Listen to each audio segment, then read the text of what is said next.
It is your boy, SportsRap D, in the building. And listen, you know what it is. You know what goes down each and every Monday right here on Heat 100 Radio, heat100radio.com. So listen, check this out. You know what it is. You know where I'm at. Facebook, SportsRap Podcast LLC is the group page. On IG, at SportsRap CEO, I am live there. So you know what to do. Tune in, jump in, and listen. I'll give y'all the calling number in just a second. But you know what we do.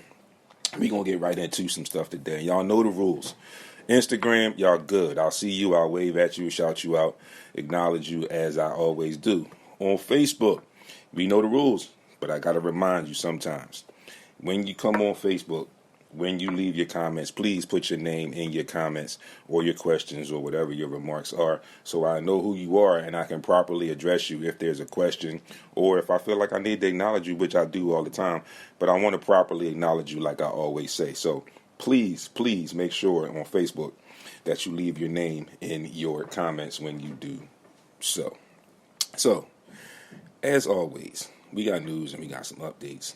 Then we got some NCAA tournament. We are all the way down to the Sweet 16 already. And it's one of those things where it goes kind of quick and you look up and it's like, oh, we started. And then it's like, now, whoa, we into the Sweet 16. Then we'll be in the Elite 8 and the Final Four. So it's moving right along. We'll definitely talk about that. That's actually the first major segment of the show to jump right into that since it was just the weekend activity. So we'll get to that.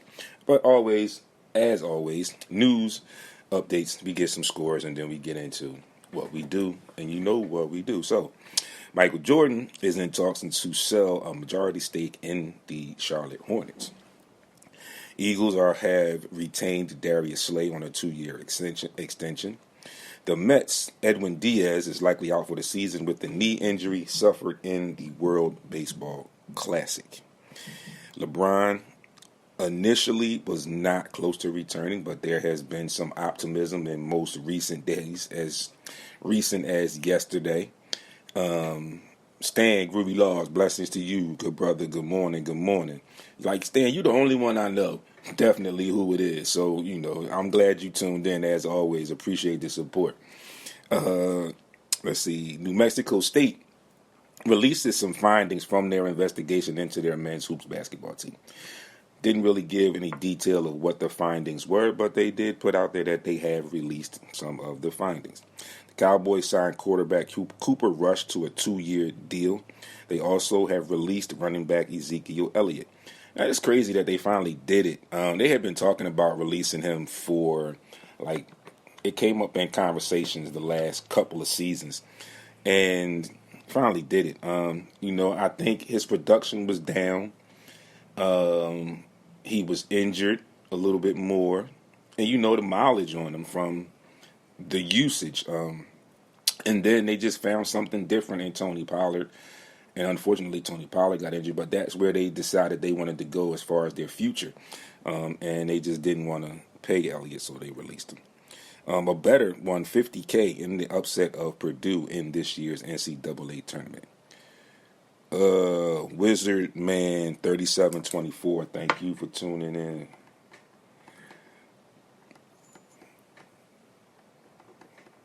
I gotta write this stuff down, so I can make sure I give you guys your proper stuff. Instagram there, Wizard Man 3724. Make sure you follow. I see you tuned in this morning. Make sure you follow. Also, folks, make sure y'all get over to that YouTube page and get that YouTube page up so I can get some stuff over there. We need to get that YouTube page up. And I'll give y'all all that information like I always do at the end of the show when I close out. Rick Pitino is in heavy talks and is expected to become the next head coach of St. John's University. EA Sports, for all of my gamers out there, and some of you might have missed this game. I know I did miss it a little bit. I played the game a little bit, but I've missed this game a little bit. So, coming this July, EA Sports is expected to release college football again. So, I'm going to have to give some applause for that, definitely. Like I said, I was one that missed that game, and hopefully they'll work on getting the NCAA game back out, maybe even the NCAA March Madness game back out as well. So we'll see. We work on that. The Eagles will lose C.J. Gardner to the Lions on a 1-year deal. This is all the talk pretty much late last night, early this morning. But I will definitely get to that when I talk my Eagles talk a little bit later. Adam Thielen lands in Carolina on a 3-year deal. Danny Lee sinks a putt from the rough to win the LIV Tucson tournament. Newly signed Philly Trey Turner, with his surprising power, pushes the U.S. into the World Baseball Classic title game. Let's see, I got a couple more here. Damon Stoudemire, just saw this morning before I came on air. Damon Stoudemire, Boston's currently an assistant with the Boston Celtics, has been named the next head coach of the Georgia Tech Yellow Jackets.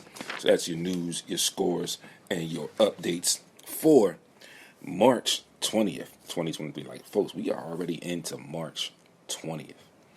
It's like getting ready to hit April, so just about pretty much a quarter of this year is gone.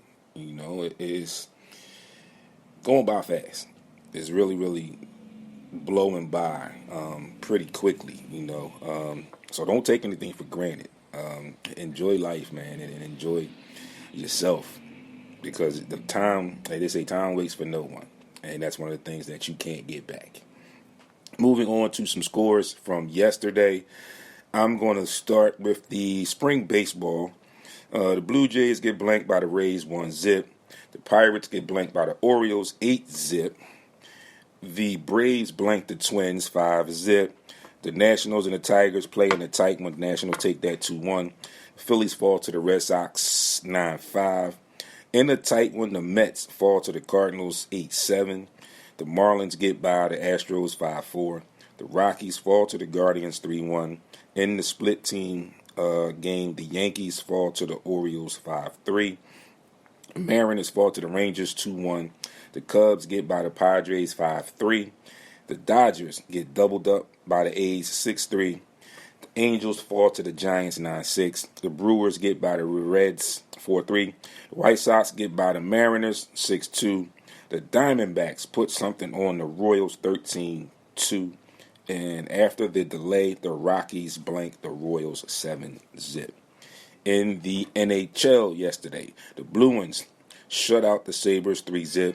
Capitals get shut out by the Wild 2-0. Golden Knights shut out the Blue Jackets, 1-0. There's a lot of shutouts in hockey yesterday. The Predators get shut out as well by the Rangers. And finally, the Jets also get shut out by the Blues 3-0. Devils get by the Lightning 5-2, and the Canucks get by the Ducks 2-1. In the NBA, the Nuggets get by the Nets 108-102. The Suns fall to the Thunder 124-120. The Spurs get by the Hawks 126-118. The Heat beat the Pistons 112-100. The Pelicans get by the Rockets 117-107. The Bucks just barely get by the Raptors 118-111. 117-102, Lake Clippers over Blazers. And in the nightcap last night, 111-105, the Lakers take that game over the Magic. That's your scores and from yesterday for today. In moving along, we're going to jump right in, folks, like we've been doing. I usually would take a break there, but no need to take a break, really. We're going to jump right into our NCAA, our March Madness. Before I get into the men's tournament, shout-outs to Dawn Staley and the Lady Gamecocks of South Carolina. You know, Richard, they move on. They keep on trucking. Also, major upset in the NCAA women's tournament. Stanford gets sent packing by Ole Miss. Crazy defensive game displayed by Ole Miss, and they put something on Stanford that they just couldn't handle, and they bumped out the number one seed. The other number one seed, one of the number one seeds, rather, in the women's tournament, Stanford, who had been projected to be in the Final Four once again. But, like I said, they got sent packing by Ole Miss and their tough, tight defense. So, it's the end of that run for them. In the men's tournament, you know, I was here last week with you, and then we had Thursday, Friday games, and then we had Saturday, Sunday games. So, naturally, by the time I come back today, we are down to the Sweet 16, okay? Before last time I talked to you, we hadn't started. We started as early as Tuesday last week, so we hadn't kicked off anything last Monday when I talked to you all. But now that I'm back, again, like I said, we've been through 4 days of games, and actually 6 days of games. I forgot about the play-in games, the 68, the 2 games on Tuesday and Wednesday apiece. So those games ended well. But nonetheless, we have now reached the Sweet 16. And there have been some upsets. There are still some Cinderella stories continuing that are still being written. Some have dwindled out. And there are some that, like I said, still are being written. First number 1 seed to go out, ironically, in the first round, the round of 64, Purdue Boilermakers were the first number one seed to go out to the hands of Fairleigh Dickinson, who had to play in the play-in to get in to the round of 64. Okay, they kept that momentum going, and they beat Purdue in the first round. And I talked to some people, and people asked me, what did I think about that game? How did it happen? And I want people to just think basketball-wise.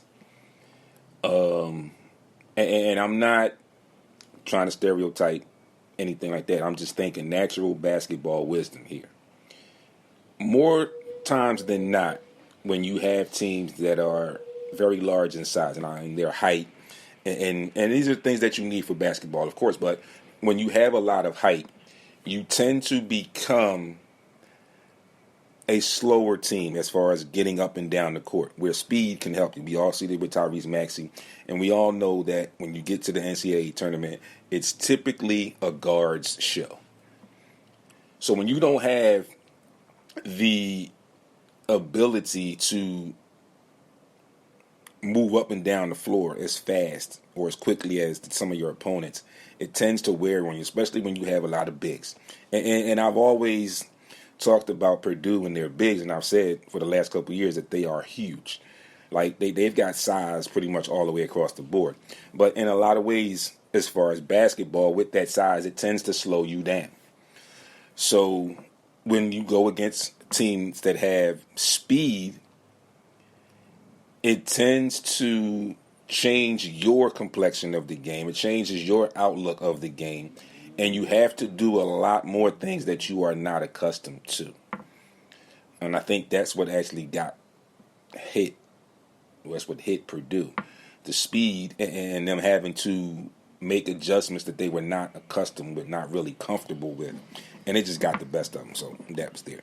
And we move on. And then Kansas. Kansas advances the first round. Kansas gets to the second round. And then they get bumped off by Arkansas. Now, what happened there?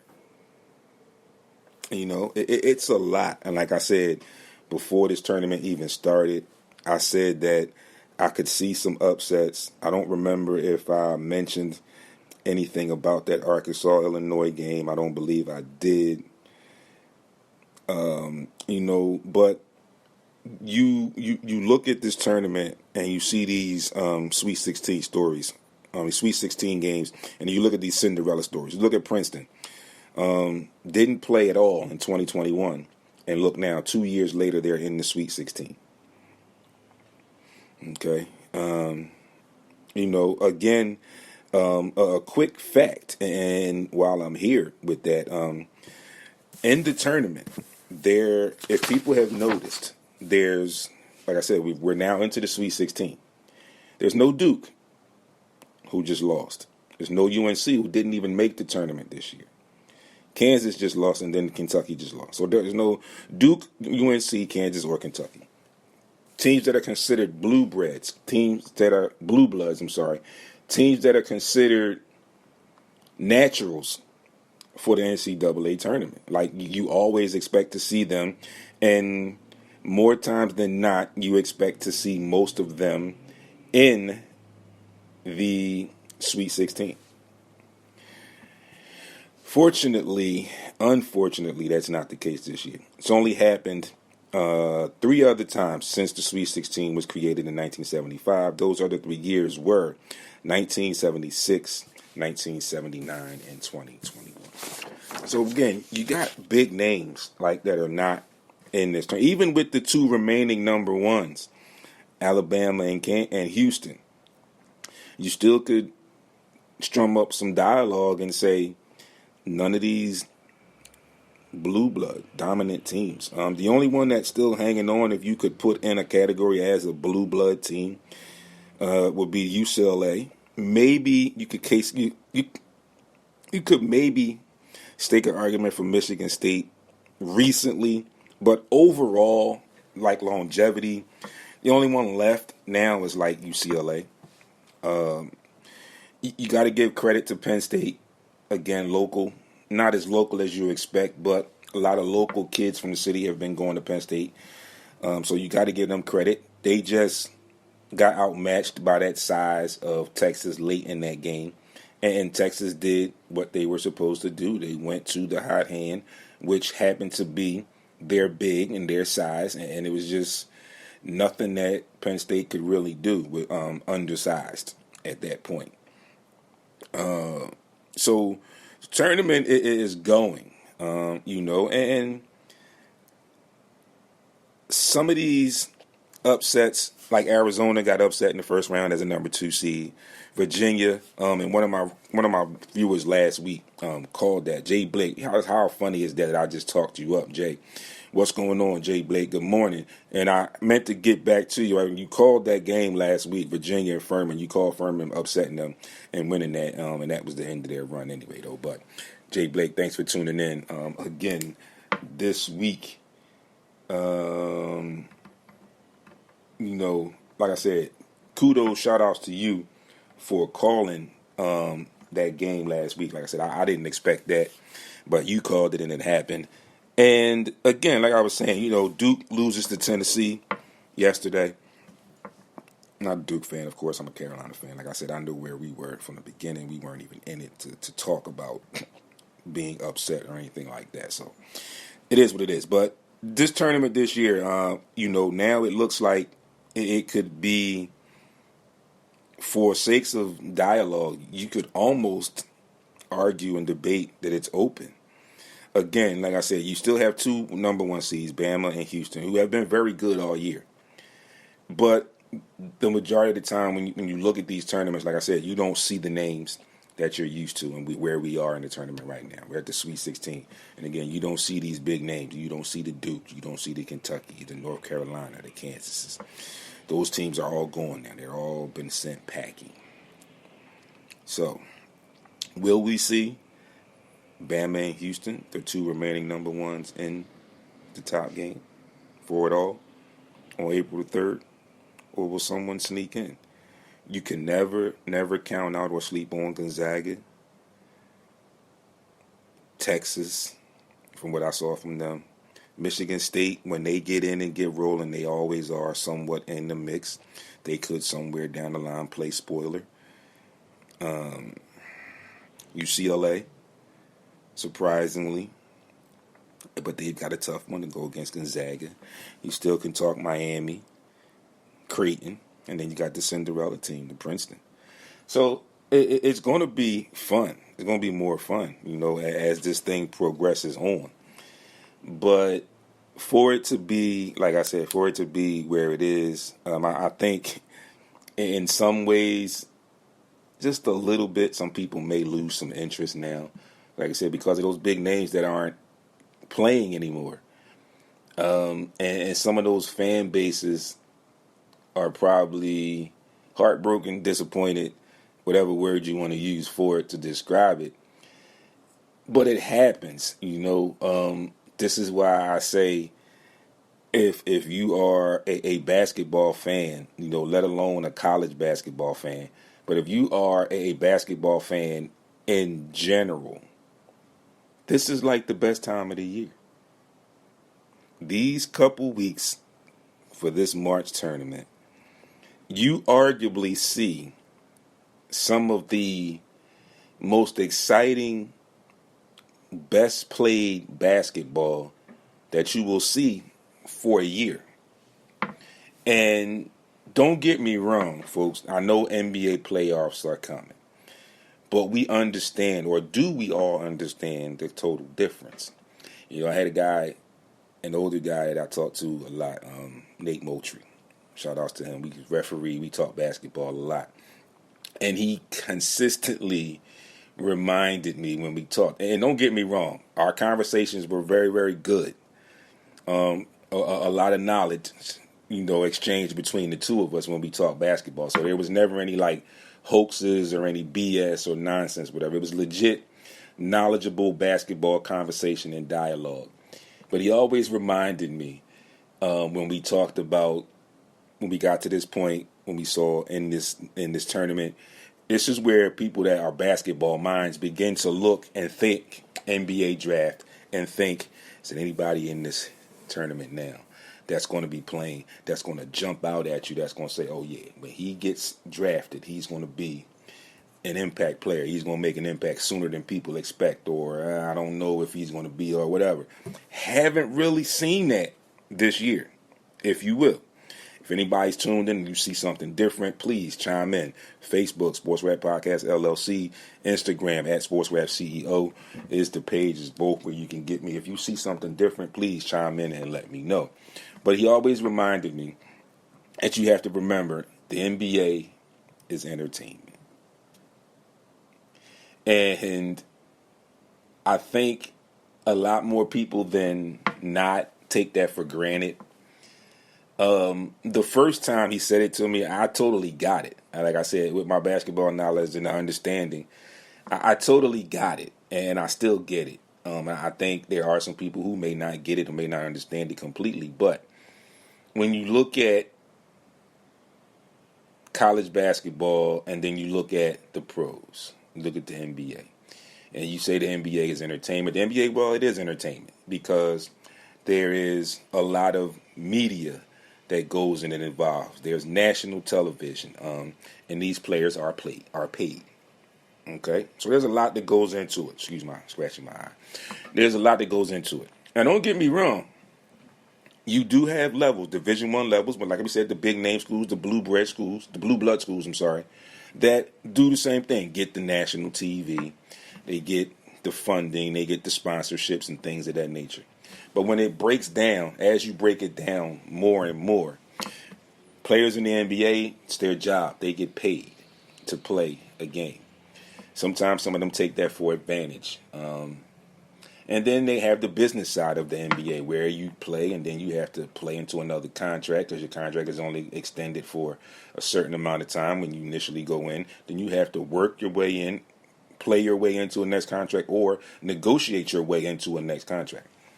So you're, in essence, you're playing to keep your job and you're playing to get a raise, which is basically,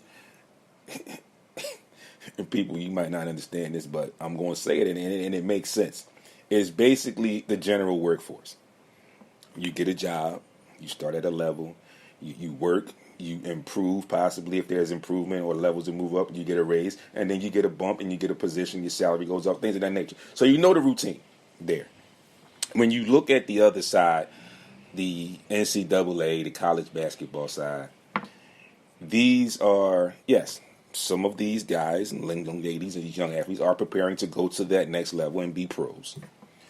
But in that, they are playing for more of a purpose.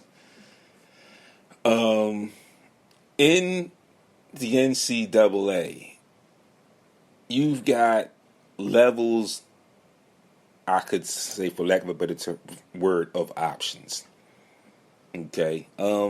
When you in the pros, your overall goal is to get to a team, make a statement, get there, get a raise, whatever, and ultimately win a championship. When you look at college basketball, and like I said, you're playing with more of these kids, young men and women, are playing with a purpose. They are playing to prove themselves if they are worthy and they have aspirations of going to the next level. They're also playing for their own legacy. you can become a star in your school's conference tournament. You can become a star in the overall national tournament. And here you have levels. Like I said, you can tell your grandkids, I played at North Carolina, and 1 year, 2 years, whatever, at one ACC tournament, I was that dog. And then you can say, and then I went to the NCAA tournament. Because you have to remember, and the levels are somewhat the same, there are more opportunities to get in college basketball in the tournament, and everybody doesn't get in. Everybody doesn't get the opportunity to play in the tournament, so that's a blessing. Okay, just like in the NBA, everybody is not going to win a championship. But again, I just feel that the difference with in the NCAA, these kids or these young people are playing with a purpose. Jay says, I totally agree with you. I'd rather watch college basketball than the NBA because of your point. Yeah, exactly. And thanks for adding that in, Jay. Like I said, I like the NBA. I love it. I love the game. I'm a basketball guy. Okay? I'm a sports guy, but if I had to list my sports that I like in order, basketball is at my top. Then I'm football and I'm baseball. And then the rest of the sports, it just as they come to me, But my diehards are the three: basketball, football, baseball. Those are my three top. All right. So I will watch the NBA. I have a favorite team, but as a basketball fan, I also enjoy other players. Now, because of who I am, because of what I do, and because of my nature, I'm not going to all out root for Jason Tatum because he plays for the Celtics. It's a thing with me and us in Philly. I can't root for the Celtics. Can't root for the Lakers either. But it's a thing. It's a Philly thing. And people in the city know it. Okay, so they understand that part. But not only because I do what I do sitting here talking to you right now, but as a true basketball fan, when Jason Tatum has a good game, I have to give credit where credit is due. I'm not a huge LeBron fan, but if LeBron has a great game, I give credit where credit is due, whether it's against my team or not. And also with the teams that I like, if my guys are having a, excuse my language, most shitty game, I'm going to talk about it. If they're having a great game, I'm going to talk about it. I'm not going to jump ship. I'm going to call it both ways as I see it. And I'm not going to back off of them the same way when I talked about the Sixers before and the whole Ben Simmons situation. I said initially there was enough blame to go around. So I'm always going to stand on that, and I'm not going to just sugarcoat stuff and say, oh, I'm a Sixers fan, but yeah, Sixers lost that game, but so-and-so they lost. So-and-so played like crap. I need more from him. I need this. I need that. And when they're up there like they are now, this is where we are. So you have to take it in stride. And again, like I said, I feel like more times than not, let me just say it this way. There's a larger purpose, a more greater purpose that these young men and women are playing with in college basketball than it is in the pros. Because the ultimate thing in the pros, and I say this about football, I say this about all the professional sports. Say I go in, I get a rookie contract, 3-year deal. Team doesn't want to re-sign me. If I've played enough, if I've showed enough, I will get a contract somewhere.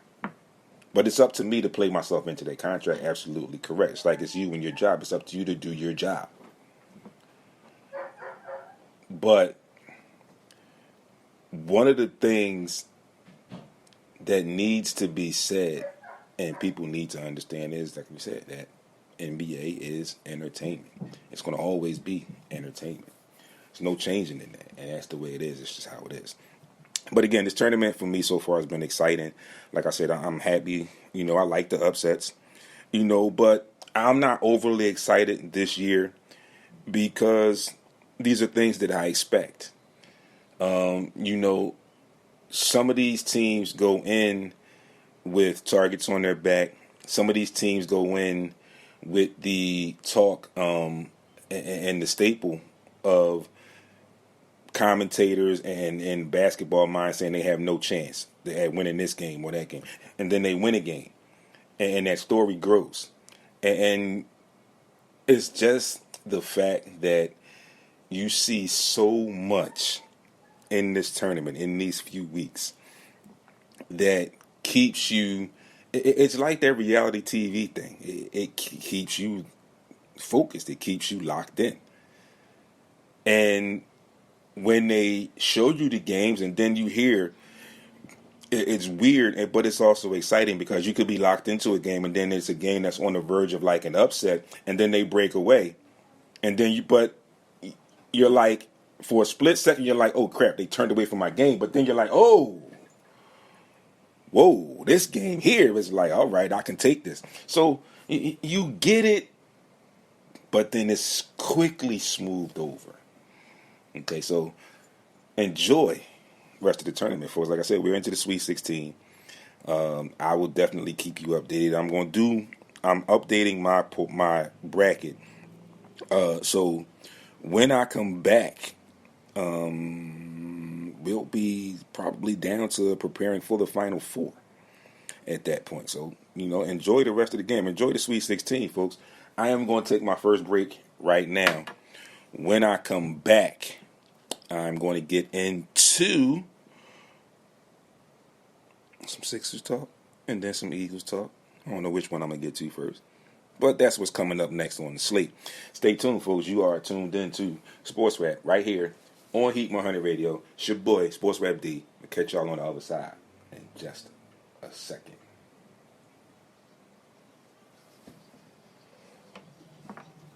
We are at SportsRap CEO is where you can find me. Thanks to everybody that tuned in earlier in the first segment. Hope you all come back. And again, like I said, you know what we do. You know how we do. Get you acknowledged as we go through everything that we go through here. And you get comments, and definitely we'll have some comments for you. My guy, Miz, what's going on, homie? Thank you for tuning in. Appreciate the support, as always. So, right now, I'm going to jump in, and I want to talk a little bit of Eagles talk while I'm here. As you see, I got on my Sixers gear, but that's only because I'm a diehard Sixers fan, like I said, and Sixers play tonight. So we're going to keep this thing rolling, but we'll talk some Sixers talk in a little bit. So what I want to do while I'm here with this Eagles talk real quick, I want to give you some updates so far on what's been going on with the free agents that they lost, the free agents that they retained, and then a couple of signings, new additions that are back into the team. Jay, thanks for coming back with me. Thanks for coming back, Jay. I'm on my Eagles talk right now. I don't know if you're an Eagles fan or not, but here we are. So first thing I want to do is talk about the losses. As we knew, going into the offseason, the Eagles had, I think it was somewhere like between 20, 19 or 20 free agents that required some attention. Understanding the business, me personally, I knew that all of them were not going to come back. Topped with the season that the Eagles had, with the records they broke, the records they set, and just the success of the season overall. Hence, the two coordinators got hired about less than a week after the Super Bowl. And then again, like I said, with the play of the players, the free agents that became free agents, we knew that we were not going to be able to keep all of them. We knew few of them were going to get some decent paydays. So, starting on that list, and this is in no particular order. It's not like chronological of how they signed with other team. It's just the list that I compiled on in doing my research.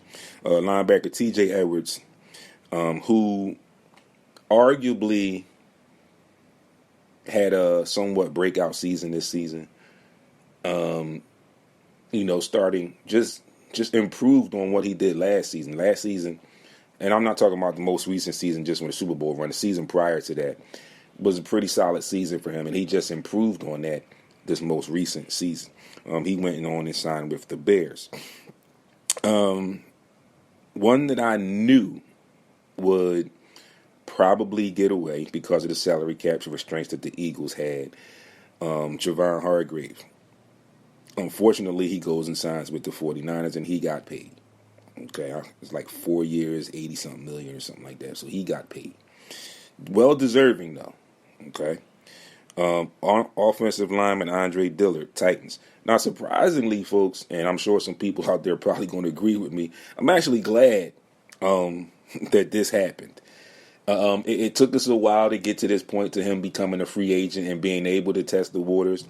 There were attempts to try and trade him, to no avail. Hence, we had to wait until he became a free agent, and now he's become a free agent, and now he's gone. So I'm kind of happy about that saga is complete here in Philly.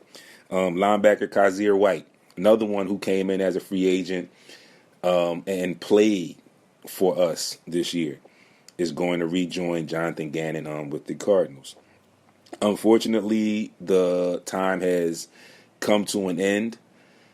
Although he had a career season, arguably his best season as a pro. Running back Miles Sanders is going to reunite with Deuce Staley down in Carolina at the Panthers. And another one who got paid, safety Marcus Epps, again, played very well for us with the Raiders. So those are the guys that left so far. And then most recently added to the list, you can add C.J. Gardner-Johnson. And I'm going to talk a little bit about that in a minute, because it's the talk of the town. And a lot of people, I think, are, I don't know what word to use. I'm a little confused, I guess, would be the best word right now as to why this happened. Re-signed free agents, running back Boston Scott, and some renegotiation, defensive tackle Fletcher Cox, and some more negotiations, cornerback Darius Slay, more negotiations, defensive end Brandon Graham, and cornerback James Bradbury. So your corners are back intact, okay? And center Jason Kelsey has announced that he's coming back as well. So looking at the Eagles setup, your secondary is set. Now you got to work on your linebackers and your safeties. Okay. Now you don't have any starting safeties. Penciled in as starting safeties could arguably be Reed Blankenship and Kevon Wallace. There are rumors that there could be a reunion with Jalen Mills. I don't see why not. You ideally don't have what you could easily say is a starting safety right now. Like I said, you can pencil those two guys in because of their experience and their play here as just, like I said, penciled in as starters. But if you wanted to say legit, go no-brainer starter, you don't really have that right now. So, yes, I would kick the tires on Jalen Mills, and they're expected to talk to him as well. Some other names that have floated around, the guy Bayard from the Titans. So there are some possibilities still remaining with some free agents and things of that nature. And then we still have the draft coming up. But new additions, Rashad Penny, the running back from the Seahawks. And this is the thing. He was cheap. And this is where this is going to help the Eagles. It helped the Eagles retain some players that they felt like they wanted to retain. And it also may help them in the free agent market for more additions. Also, cornerback Greedy Williams from the Browns. And I'm not understanding truly this one. I understand that you lost Gardner Minshew, and I forgot to leave his name. I left his name off of the list as well. Gardner Minshew is going to leave too, and I forget where he's going to be a backup. But I'll get that for you and post it if I need to post it later on. Marcus Mariota, quarterback, is coming in as a backup from the Falcons. Not sure how I feel about that with the whole Marcus Mariota thing. But it is what it is. That's who they brought in.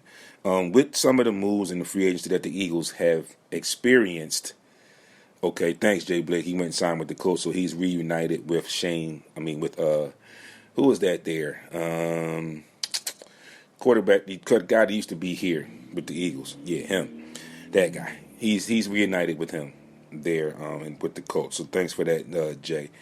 The Eagles get some compensatory picks. They get some 6th-round picks, and they get some 3rd-round picks next year's draft as compensatory picks for the free agency issues that they experienced.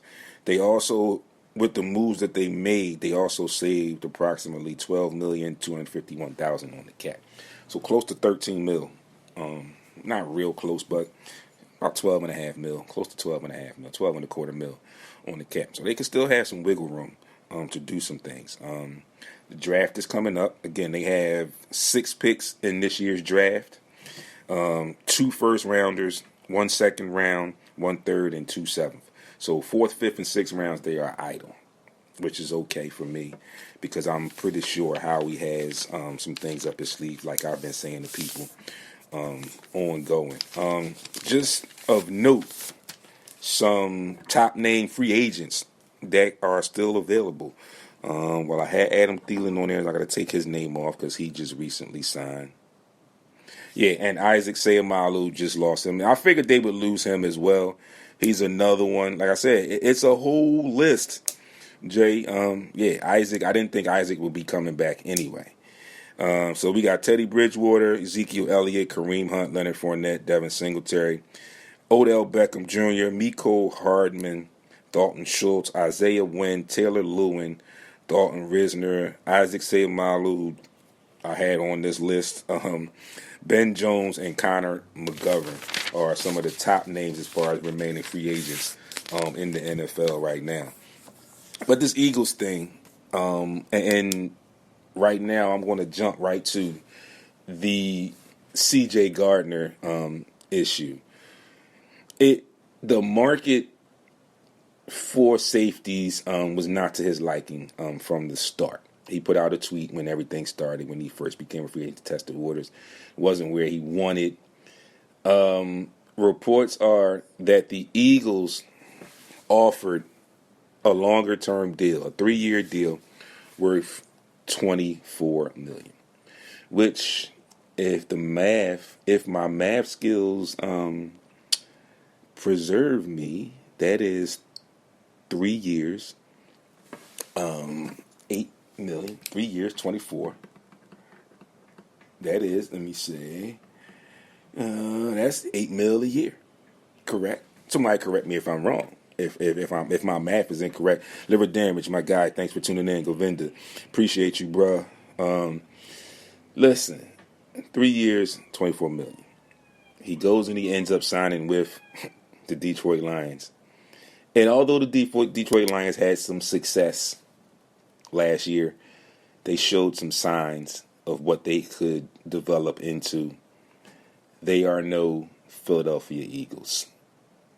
I mean, I understand you wanted to test the waters, you wanted to get the bag, and I had all great confidence that if you went and got the bag, then this thing would have sat right a little bit better with me, with you leaving if you had went and gotten the bag. But as we saw, and as he saw, the market wasn't what he expected, wasn't what a lot of people expected as far as for that position of safety. So he ends up going and signing a 1-year deal with the Detroit Lions for $8 million with 6.8 guaranteed. So I'm a little confused because if you were expecting to, as we like to say, go and get the bag, I kind of feel like I would have took my chances with the 3-year 24 mil over the 1-year 8 mil, because I'm sure somewhere in that 3-year 24, the guaranteed money over that 3-year span would have been more than $6 million. Just me, folks. I could be wrong. My math could be a little crazy. But I'm just saying. But nonetheless, he did what he felt was best. And now that I'm thinking and remember as I was doing my homework, it was his camp that put out that the Eagles offered him 3 years, $24 million. So, we'll see what happens. You know, and like I said, Kevon Wallace has been around for a couple years. Reed Blankenship showed some promise when CJ went down last year for the Eagles. But I think, you know, again, like I mentioned, I do believe that they will kick the tires on Jalen Mills, who was released by the Patriots.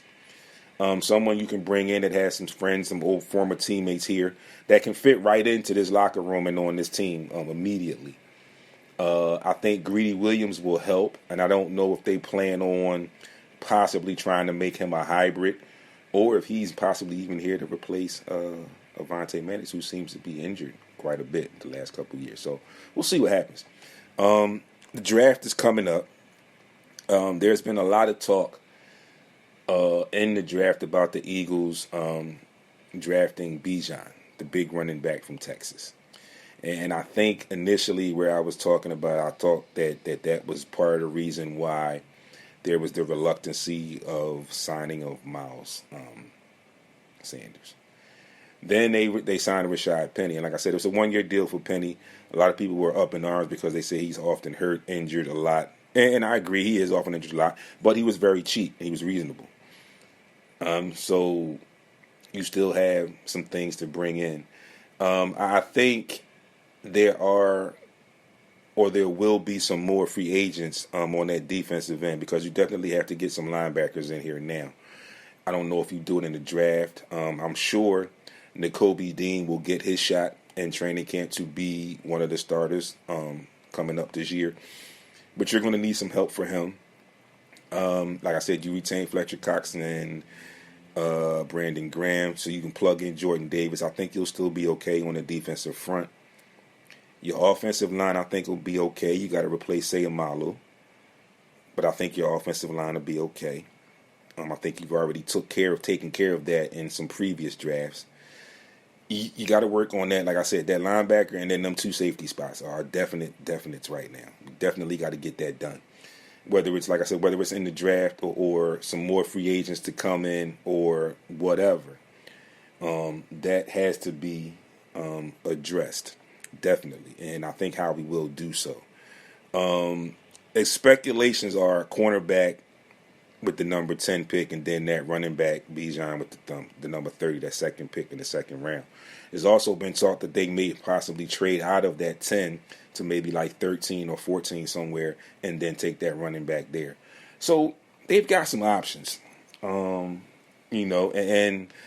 like I've been saying, let's see, Jay says Maddox plays some safety if you need to go there, right? I believe you get some veterans or safety linemen. Yeah, that's what I think is going to happen.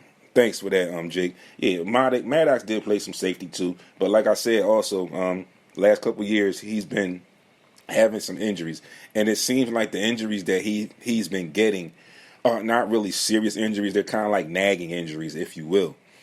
So we'll see. But like I said, Reed Blankenship showed some promise, and Kevon Wallace has been around for a while. But folks, you also have to take into consideration the basic scheme is going to have an overall. It's going to change. So it may, depending on what they get done going into training camp, it may take a game or two or a couple series or so for us to really see it. Like, I'm not discrediting this side. I think he's really good. But I think with him coming in, bringing in a new system, and then the moving parts that are going to be a number of moving parts, a number of different parts, if you will, I think it's going to take a little bit of time to get that together. But I think it will get together, and I think we'll be okay. So it's going to be fun. Definitely going to be fun to see what happens coming up this season for Philadelphia Eagles. And, like I said, it's going to take some time. The draft, I think they know what they want to address. Again, and don't be surprised if some trades come up on draft night, which could possibly happen. So, again, Eagles are, I guess, in an okay way. I won't say that they're in bad shape. But again, we were prepared for this. This was something that we knew going in. Like I said, especially after the Super Bowl run and after the success that they had overall throughout the entire season, you knew that some things were going to be changed. Some things would not be changed, but you knew some things, quite a few things were going to change going into this upcoming season. And here we are, and we're dealing with it. And, it seems like things are going okay. There's no need to panic yet, but still got some work to do. And I'm okay with the guys that are there that will get the work done. So, that being said, we look forward to the draft coming up in April, training camp, and moving in and getting back to business, getting back to work on next season. Moving along to, as you see it, I'm classic, been Sixers fan forever. I remember the Spectrum, so I got my classic Spectrum shirt on, got my Sixers hat on. Let's see. Do you think grabbing the QB from the Falcons was a good idea, and would you get more help on offense or defense? Let me know who you are that just asked that question. Again, you had to bring in the quarterback. Okay. I don't honestly know how I feel just yet about the Mariota signing, but I will say this. Okay, Brad, thanks for tuning in. I will say this, Brad. Mariota has had experience, or not has it, he has experience. He has been a starter. He has been able to win some games for some teams. So I would say that you have a pretty decent backup. Someone that in the event something happened, you could have someone there that could stem the tide for you. Okay?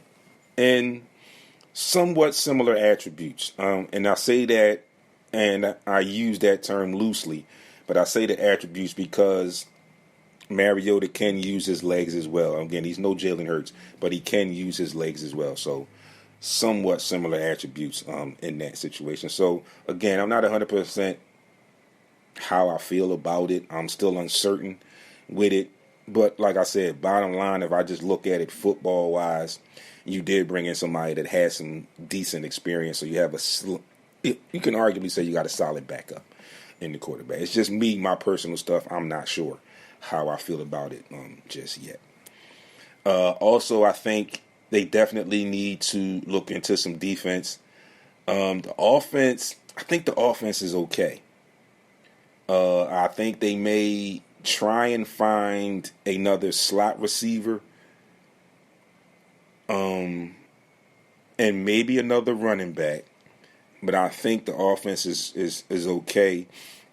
I think definitely defense needs to be addressed again. Yeah. So yeah, Brad, thanks for that question. That was a good question. I appreciate that. Moving along, we got Sixers talk coming up. And again, we all seen Joel Embiid over the last several games.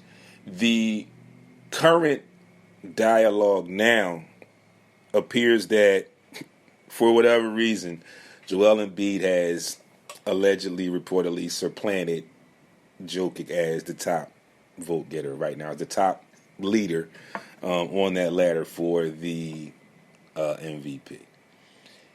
I think I said this maybe 2 weeks ago. I've seen something in Joel over this last 2.5 weeks, maybe 3 weeks. I've seen something change. And the change, I think, is a great change where he's going out and he's dominating. He's not so much hindering on talking about the MVP and this and that and the third. He's kind of let that part go for now. He's beginning to show in his play, in his domination, that he should very well be considered. Some people will argue that they could have shared one or two of the last two MVP awards that Joker won. But most recently, there has been this comparison for the last 3 years. The two that Joker won in this season year. You have people that say or believe or feel that Joker is the better overall player, all-around player, than Embiid. I tend to disagree with that a little bit. In my opinion, if I go overall, I give a slight edge to Joel Embiid. But when we begin to itemize and detail things and break things down, I definitely can say that Jokic is a far better passer than Embiid. No questions there from me. No doubts about that. Far better passer. And that's something that Joel is still learning. And I think that's part because different situations, the situations that Joel has been in up until now, he's had to score, in my opinion, more than Joker has for his individual team.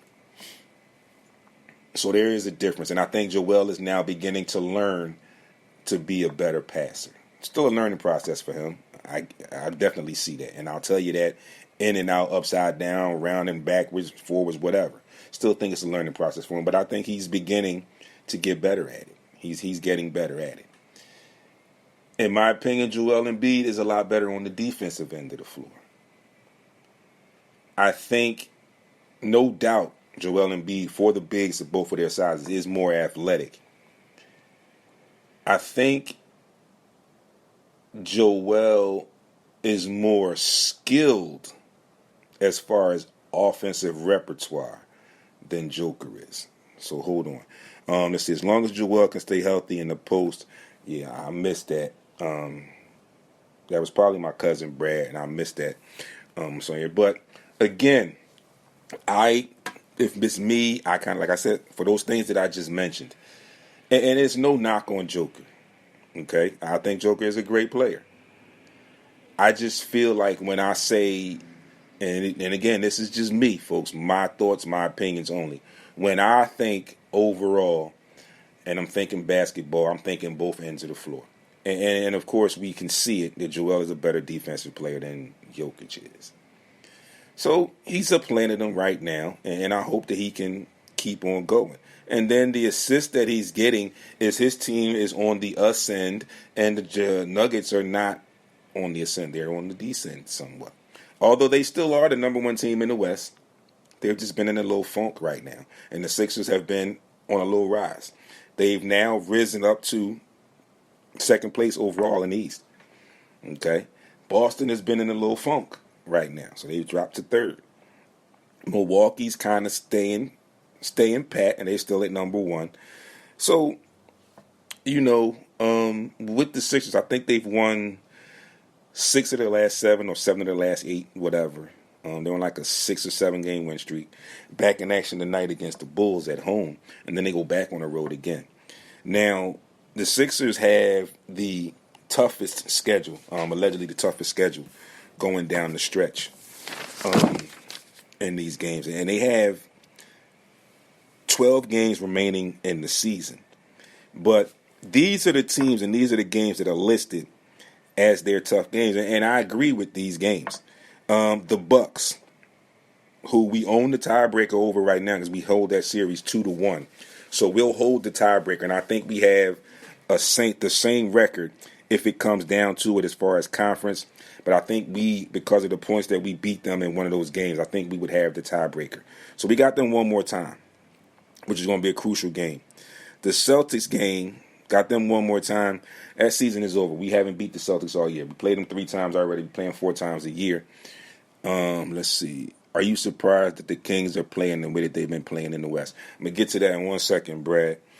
The Nuggets, again, we got the Nets one more time. The Suns and the Heat. The easiest opponents we had were the Bulls and the Raptors. We played the Bulls twice, once tonight and another time. And I know that wasn't 12 games, but there are some other games in there. But these are like the games anew that are like going to be the toughest games that are going to mean the most in this. And I'm thinking this Bucks, Celtics, Nets. Well, Bucks, Celtics, and Heat are going to mean the most. So my cousin just asked me real quick, am I surprised at how the Kings are playing this year? To answer your question, Brad, a little bit, yes. But I knew that talent, they had talent there. Even with the trade of getting rid of Halliburton and bringing in Sabonis, it was a move, that trade was a move that assisted the direction that they felt like they wanted to go in my opinion. I think that's starting to show right now with the coach. Mike Woods is a good coach, especially a good coach of a young team like that. So the talent was there. I think that talent needed the right coach to mold that talent. And I think Mike Woodson has done an excellent job in doing that so far this season. So a little bit surprised, but not really. Like I said, I'm a little bit surprised that they are right now currently the second team in the West. But I'm not surprised because they've been playing well because they had talent there. So real quick, the rundown in the East, in the Eastern Conference standings right now, as of last night, going into this morning.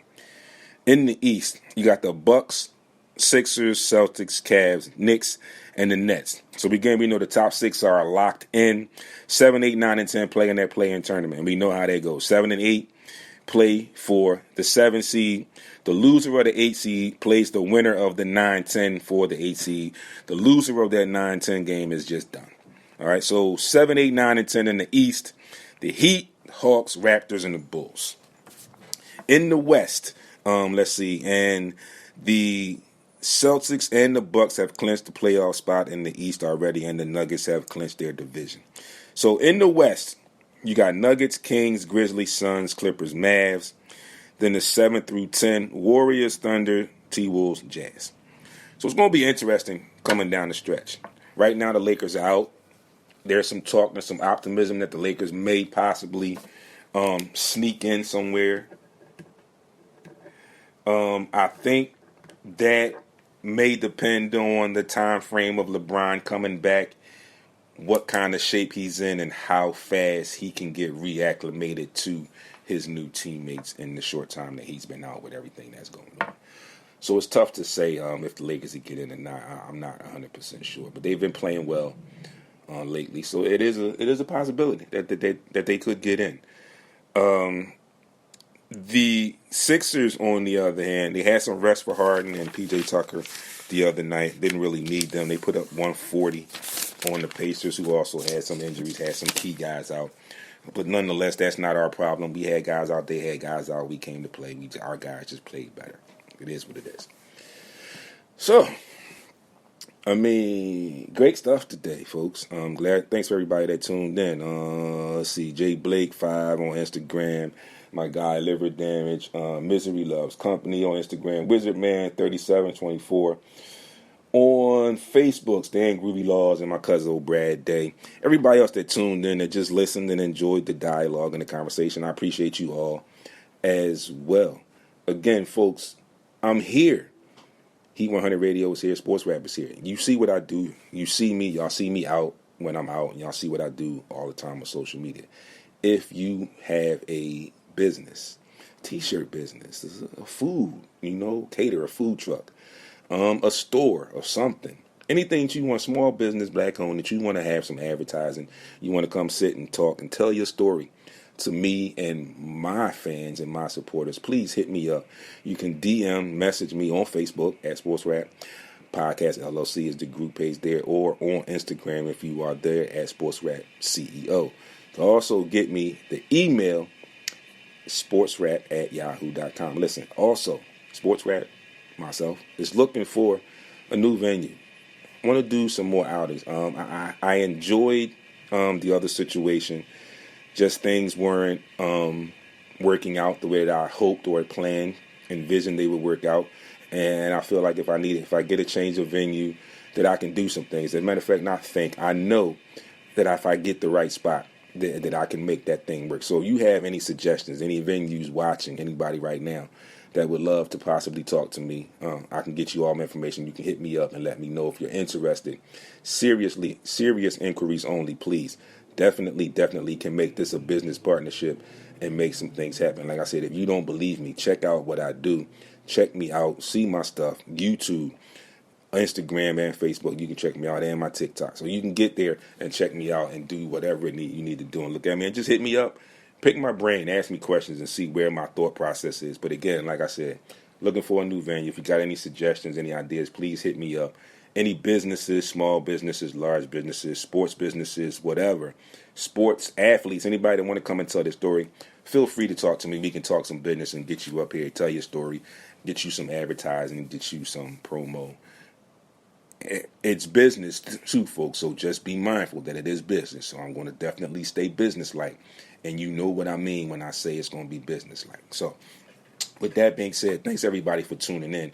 Monday morning, March 20th, 2023. Going to be a little better day. It's a little breezy out. The sun is out, so get out today and enjoy some of this nice weather. Again, you know where to find me. Instagram at SportsRap CEO. Facebook, SportsRap Podcast LLC. At SportsRap_D on Twitter. At SportsRap_D on TikTok. I believe that's still there. If I change it, I'll update it for you. Email, sportsrap@yahoo.com. Webpage, sportsrapradio.com. You can catch me every Monday right here, or you can catch me on YouTube, SportsRap TV. Like I said, get over to YouTube. Make sure you subscribe to the channel.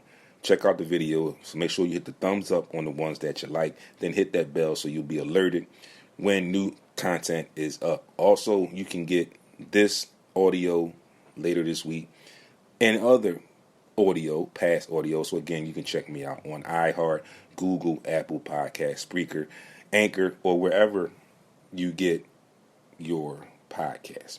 Folks, it's been great. Thanks for tuning in. Again, enjoy your Monday, the beginning of your work week. Frank, thanks for tuning in at the tail end. I'm wrapping up. So I'll see you, like I said, all week on social media. And anybody that wants to get at me, get at me. Again, you know what I'm doing. You know where I'm at. You know what to stand. You know how to get in touch with me. Just hit me up. Message me again. Serious inquiries only.